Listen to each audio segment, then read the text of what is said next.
Exploring coherence across scales. A meditation on how systems echo across physics, ecology, and thought. We have long trusted the image of the loop. The cycle can feel comforting with its promise of return.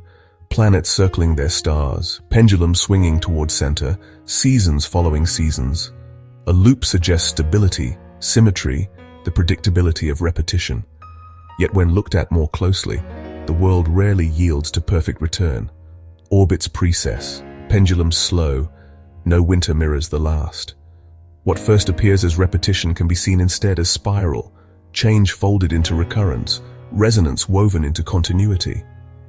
From this vantage, coherence in the world may not rest on isolated cycles or closed systems. It may emerge in plenums, in structures saturated with relation, history, and entanglement. A plenum can be pictured as a condition in which nothing stands wholly apart. A tree might be understood not as trunk and leaves alone, but as soil chemistry, rainfall, fungi, insect pressures, and past seasons encoded in wood. A skyrmion could be seen not as a solitary twist of spins, but as the lattice, the field, and the temperature that sustain it. A galaxy may be recognized not as light scattered in darkness, but as halo, memory, and motion accumulated across cosmic time. The plenum can be seen as insisting on context. It suggests that emptiness is harder to find than it first appears, and that isolation may be less real than it seems. Every form might be thickened by the conditions that generate and preserve it. To imagine the background as neutral, as though it were a blank stage, may overlook the ways context shapes what unfolds. Yet this does not exclude someone holding a neutral stance within such a perspective.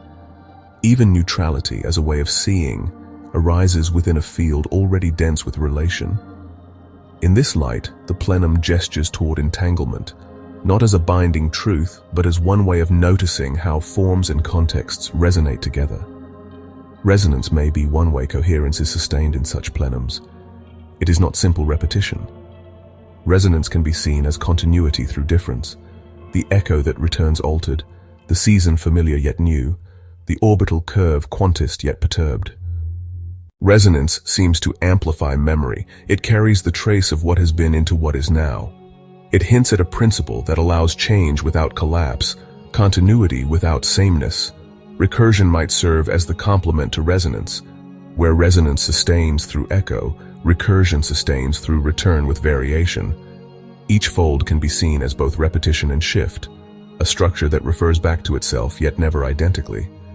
Together, resonance and recursion gesture toward a system sustained not by static order, but by iterative becoming. Time, viewed through this lens, may not feel like an empty flow. It may be experienced instead as saturation, density, accumulation. Each moment can be thought of as thick with what came before, folded with memory. Tree rings, climate cycles, orbital precession, neural rhythms may all suggest time as recursive structuration. The present does not arrive as a reset, but as a layering of past upon past, shaping the contours of what futures can unfold. Energy, too, resists easy framing as static reservoir. In relation with time, it may appear as transit, as interchangeability. Between them, one might notice quasi-energy, not energy itself, not time itself, but the shimmer of their crossing. Quasi-energy may be understood as resonance of transformation, the passage by which time and energy bend into one another. It is less a fixed substance than a transit carried forward, memory embedded in exchange. Constraints appear to shape this recursion, giving it contour and form. A lattice may stabilize a skyrmion. Ecological pressures might hold predator and prey in oscillation. Orbital mechanics could preserve planets in their paths. Yet constraints themselves are not always immovable. A shift of field, a change of climate, a redistribution of mass may alter them. Stability in the plenum might then be imagined not as rigidity but as persistence through transformation.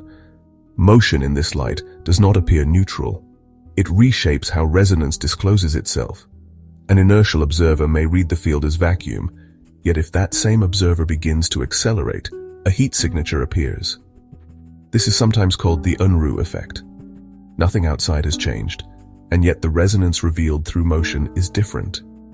What seems empty can be understood not as absence but as a plenum in seed, a field dense with potential resonance disclosed differently depending on the path taken. Steady flight may approximate this condition, though what matters most is the relative frame of motion. The observer is not detached from this process.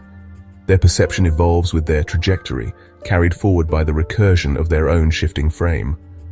This recursive perception suggests that continuity and difference may be inseparable, not only in systems, but in the very act of observing. Coherence, in this sense, arises in between, as the relation that allows continuity to be carried through difference, and difference to be made legible within continuity. Physics may be read as resisting the myth of isolation. What endures is rarely the solitary particle, but the entangled structure. A skyrmion, for example, may be interpreted not as a free entity, but as a texture sustained by lattice, anisotropy, and field. Its persistence could be seen as a memory of past windings that constrain its future. Even its internal cavity modes might be described as resonances folded within resonance, recursion inscribed into structure. The skyrmion hints at what the plenum elsewhere suggests. Coherence may not rest in isolation, but in context, relation, and continuity through difference. Ecology tells a parallel story. An oak tree can be seen as inseparable from soil microbes, rainfall, fungi, and insects. Predator and prey oscillations sustain themselves through adaptive variation rather than exact repetition. Coral reefs suggest plenums of symbiosis, interwoven currents of algae, polyps, fish, and water. Where physics speaks of fields and topology, ecology speaks of symbioses and cycles. Both seem to gesture toward coherence as resonance across entanglement. At larger scales, similar structuration appears. Galaxies might be seen not as isolated spirals of stars, but as resonant plenums embedded in halos, thick with histories of accretion, collapse, and merger. Cosmic expansion itself could be understood less as uniform flow than as resonance across inhomogeneities, continuity sustained through difference at the largest imaginable scale. What emerges is not a doctrine, but a suggestion. To imagine systems as loops or objects in isolation may be to miss their coherence. What comes into view instead are plenums, entangled, saturated, recursive. Their coherence may be sustained through resonance, their continuity through recursion, their stability through constraints that themselves evolve. Time may be read not as flow, but as accumulation of difference. Energy might be pictured not as inert, but relational, transiting with time through quasi-energy. The observer is never fully outside, but folded into the recursion, and perhaps motion itself, taken as a kind of economy of relation and return, will open new ground for future exploration.